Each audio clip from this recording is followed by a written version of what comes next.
जय माँ जय माँ जय जय जय माँ, जय माँ जय माँ जय जय जय माँ। प्रेममयी माँ, कल्याणमयी माँ, प्रेममयी माँ, कल्याणमयी माँ। भक्ति मुक्ति शक्ति प्रेममयी तुम माँ। जय माँ जय माँ जय जय जय माँ, जय माँ जय माँ जय जय जय माँ। नवरात्रर अष्टम दिवस आज माँकर महागौरी रूप, जहाँकि आज पवित्र महाअष्टमी तिथिर अवसर में माँ देवी दुर्गा को महागौरी रूप में पूजन और अर्चना कराए। अष्टमी तिथि रे माँ दुर्गा को कहीं महागौरी बेश पूजा कराए ताहा आम निश्चित भाव में एक तात्विक विश्लेषण आलोचना किसी जापर। तेरे माँ दुर्गांकर यही महागौरी रूप धारणा संपर्क में पुराण रे किछि तथ्य आमे संग्रह करछु। ताई तथ्य अनुसार भगवान शिव को स्वामी रूप में पाइबा पाई माँ कठोर तपस्या करथिले। सेथिपाई तांकर रंग मलिन अर्थात कला पड़ जाइथिला। से शारीरिक भाव में खूब दुर्बल हो पड़े। भगवान शिव को प्रसन्न करने पर माँ निज स्वास्थ्य और स्वरूप को पुनः प्राप्ति पाई पुणी तपस्या करथिले। एही तपस्या पर माँ शरीर कलावर्ण चली जाइथिला। माँ संपूर्ण गौरवर्ण धारण करथिले। सेथिपाई माँकर अन्य नाम हेउछि महागौरी। एमिति भी कहा जाए जे एही महागौरी रूप माँकर विभिन्न अलौकिक लीला मध्यरु गोटे। तो शुंभ और निशुंभ दुई राक्षस को संहार करने माँ रचिथिबा लीला मध्य एही महागौरी रूप भी अन्यतम। तेबे माँ दुर्गांकर महागौरी स्वरूप को अन्नपूर्णा, आश्चर्य प्रदायिनी, चैतन्यमयी भी कहा जाए। माँ को यही रूप में पूजा करने द्वारा शारीरिक क्षमता विकसित होता है, मानसिक शांति वृद्धि पाई थाए। तेबे अष्टमी तिथि रे कहीं हुए माँकर यही महागौरी स्वरूप पूजा। तेबे महादेव को स्वामी रूप में पाइबा पाई माँ आदिशक्ति 8 वर्ष बयस ही तपस्या आरंभ करथिले। तेबे ही तपस्या आरंभ करने पूर्व देवमुनि नारद माँकर असल परिचय पाई सारी। जेहेतु माँ 8 वर्ष बयस कठोर तपस्या करी महागौरी पलटि थिले, सही कारणरू नवरात्रिर अष्टमी तिथि रे दुर्गा माँ को महागौरी रूप में पूजा करा जाछि। महागौरी माँ को शिवा भी कहा जाए और शिवानी मध्य। तेबे यही स्वरूप माँ नंदी उपरे विराजमान करथांती। पौराणिक मत अनुसार देवी पार्वतींकर जन्म राजा हिमालय घरे होइथिला। माता पार्वती को मात्र 8 वर्ष बयस पूर्व जन्मर आभास हो सारी। यापर से भगवान शिव को पति रूप में प्राप्त करने तपस्या आरंभ करथिले। तो तपस्या बेले माता केवल कंदमूल आउ पत्र भोजन करुथिले। परे परे माँ केवल वायु को पी तपस्या करी आरंभ करथिले। माँ जितेबेले एते कष्ट सहन करी तपस्या करुछंती, यापर शंकर भगवान तांकर तपस्या संतुष्ट होइथिले। तेबे नवरात्रिर अष्टम दिन दुर्गा सप्तशती मध्यम चरित्र पाठ करिवार विशेष फलदायी होइथाय। तेबे माँकर पूजा पद्धति किपरि हुए? अष्टमी दिन प्रातरे स्नान ध्यान सब किछि करिबा परे कलश को पूजा करिबा परे विधि विधान अनुଯାयी माँ को पूजा करा जाए। यही दिन माँ को धला पुष्प अर्पण करा जाए। माँ को वंदना मंत्र जप सब करी ताको प्रसन्न करा जाए। तही दिन माँ ताको हलवा पूरी पनीपरिबा बिरी नड़िया सबकिछि अर्पण कराए। माँ को चुनरी अर्पण कराए। जदि आपण घरे अष्टमी को पूजा कराए तेबे आपण पूजा पर झील मान खाइबा दे पारे। यह शुभ फल दिए बोली विश्वास कराए। तेबे माँ महागौरी मंत्र होछि स्वते वृक्षे समरूढ़ा श्वेतांबराधरा शुचेः महागौरी शुभं तद्या महादेव प्रमोददा श्वेते वृषे समारूढ़ा श्वेतांबराधरा शुचेः महागौरी शुभं दद्यात् महादेव प्रमोददाम्। ॐ नमो भगवते महागौरी वृषारूढे श्रीं ह्रीं क्लीं ॐ फट् स्वाहा। ॐ नमो भगवते महागौरी वृषारूढे श्रीं ह्रीं क्लीं फट् स्वाहा। ॐ नमो भगवते महागौरी वृषारूढे श्रीं ह्रीं क्लीं फट् स्वाहा। महागौरींकर ध्यान हेउछि वन्दे वञ्चितकामार्थं चन्द्रार्धकृतशेखरां सिंहारूढां चतुर्भुजां महागौरीं यशस्विनीं पूर्णेन्दुनीवां गौरीं शोभवक्त्रस्थिताम् अष्टमदुर्गां त्रिनेत्रां वराभीतिकरां त्रिशूलधमरधरां महागौरीं भजेम। पटाम्बरपरिधानं मृदुहास्यां नानालङ्कारभूषितां मञ्जीरहारकेयूरकिङ्किणी रत्नकुण्डला मण्डितां प्रफुल्लवदनं पल्लवाधरं कान्तकपोलं त्रैलोक्यमोहनीं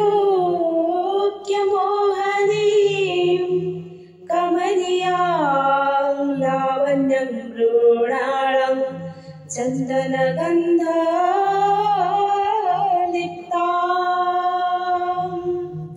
महागौरींकर स्तोत्र रे आमे ताको पूजार्चना किपरि करिबा। सर्वसंकटहन्त्री त्वं धनैश्वर्यप्रदायिनी ज्ञानदा चतुर्वेदमयी महागौरीं नमाम्यहम्। सुखशान्तिदात्रीं धन धन्यप्रदायिनीं डमरुवादनप्रियं महागौरीं नमाम्यहम्। त्रैलोक्यमङ्गलातं हि तापत्रयविनाशिनीं प्रणमाम्यहम्। वरदा चैतन्यमयी महागौरीं नमाम्यहम्। वरदा चैतन्यमयी महागौरीं नमाम्यहम्। महागौरींकर कवच किपरि आमे जानिबा। ओंकार पातु शीर्षे मां ह्रीं बीजं मां हृदये क्लीं बीजं सदा पातु नभो गृह च पादयो ललाट करना बीजन पातु महागौरी मां नेत्रघ्राणो कपोल चिमुक पट पातु स्वाहा मां सर्वा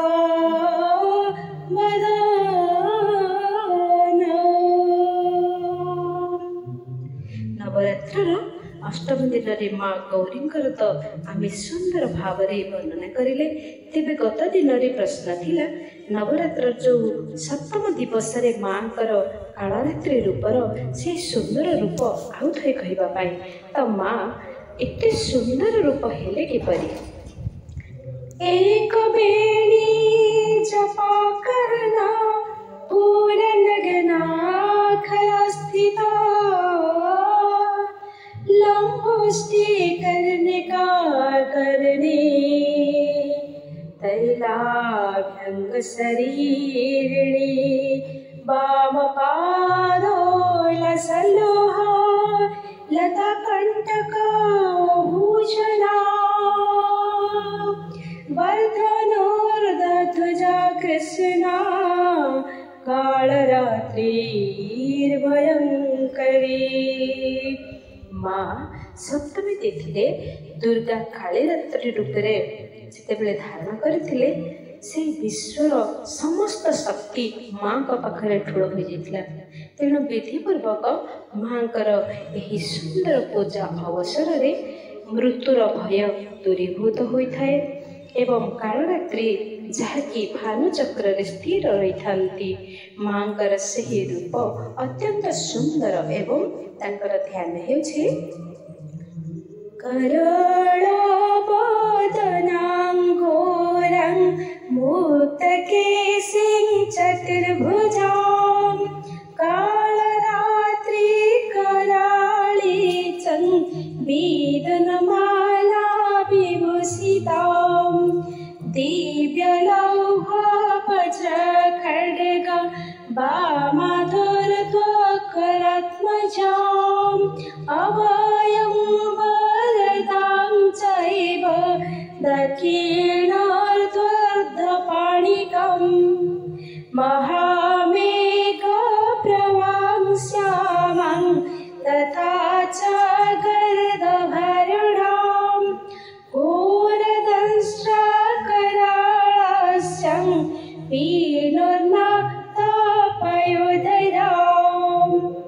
माँ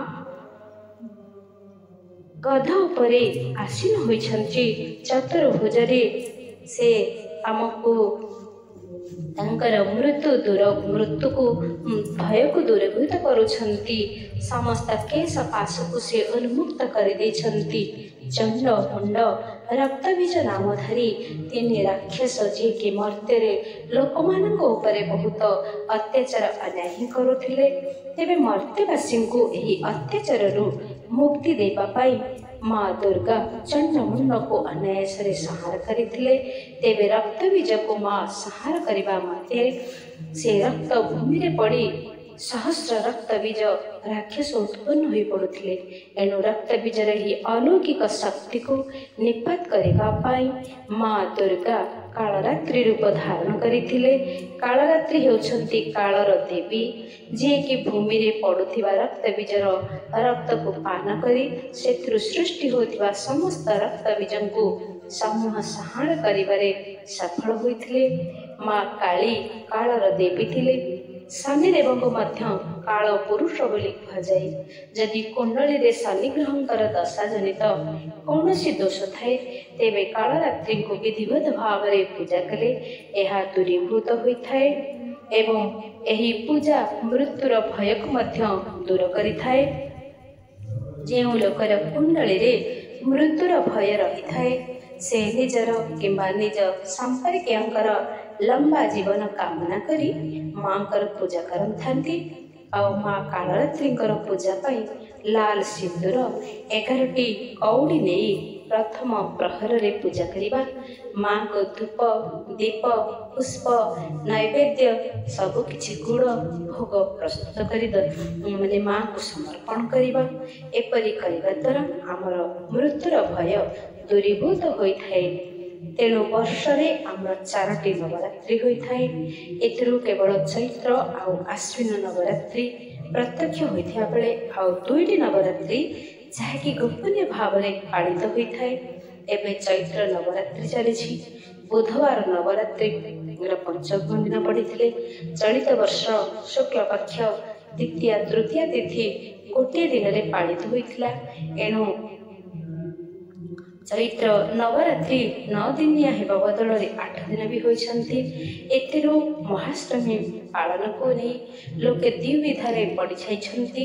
तेबे आसंतु जानिबा महाष्टमी आउ नवमी केबे। तेबे महारात्रि जहाँकि नवरात्रि अष्टम आउ नवम दिन माँ दुर्गा को महागौरी आउ सिद्धिदात्री रूप में पूजा करा जाए। मान्यता रही देवी दुर्गा महिषासुर को अष्टमी आउ नवमी तिथि मझिरे वध करथिले। एणु एही दिन को महाष्टमी आउ महानवमी मध्य कहुए। तेबे एही दिन माँ दुर्गांकर सबुठु शक्तिशाली रूप को पूजा अर्चना करा जाए। एही तिथिरे देवींकर विशेष आराधना आउ अनुष्ठान मध्य करा जाए। पंचांग अनुसार चैत्र मास शुक्ल पक्ष अष्टमी तिथि 4 अक्टोबर शुक्रवार रात्रि 8:12 रे आरंभ होइथिले। एहार समापन एप्रिल 5, 2025 शनिवार रात्रि 7:26 रे हेबो। बाहा हे सारिछन्ति। सेहीपरि शुक्ल पक्ष नवमी तिथिर प्रारंभ एप्रिल 6 रविवार 7:22 रे आरंभ होइथिले। उदय तिथि अनुसार चैत्र नवरात्रि महाष्टमी एप्रिल 5 शनिवार आउ महानवमी जहाँकि रविवार 6 एप्रिल रे पालित आमे करिछे। तेणु माँकर एही पूजा अर्चना समय रे सात्विक भावापन्न रही परिवेश को शांत स्निग्ध मनोमय करी माँकर सुंदर रूप को चिंतन करी तांकर मंत्र जप करी तांकर पूजार्चना कले माँकर आशीर्वाद आमे प्राप्त करि परिबा। तेबे नवरात्र अवसर रे माँकर सेही चरणाश्रित होई जीवन को आमे समर्पण करिबा।